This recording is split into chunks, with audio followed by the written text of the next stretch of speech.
日本球鞋市场百家争鸣，一家老字号鞋厂虽然贵为2020东京奥运赞助商，但是日本国内销售量却远不及其他品牌。最近推出一款鞋尖往上扬的跑鞋，透过特殊设计增加跑者的推进力，希望能在市场上杀出一条血路。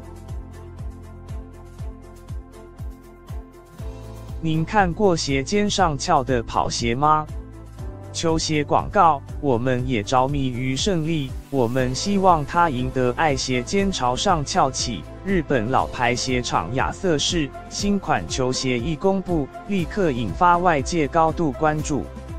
记者有以往所没有过的弹力度，因为鞋尖往上翘，感觉好像会推着你往前一步。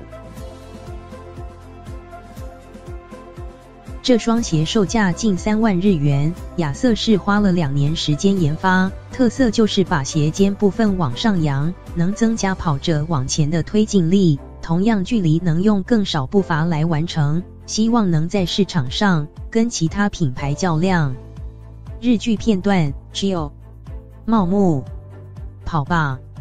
鹿王。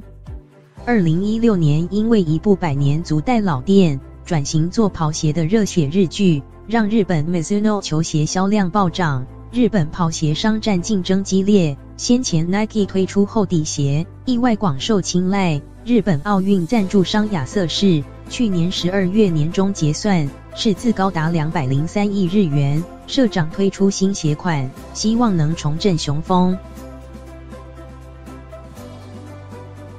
鞋厂研究所所长原野建议就是这里跑步角度上的变化，踢出去的部分缩小了脚尖的角度变化，跑步时可以抑制能量消耗，跑步时能量消耗少了1/5，鞋底还多了一个凹槽，身体移动更顺畅的同时，还多了安定性。这款划时代轻量跑鞋，接着就看能不能获得跑步迷的青睐。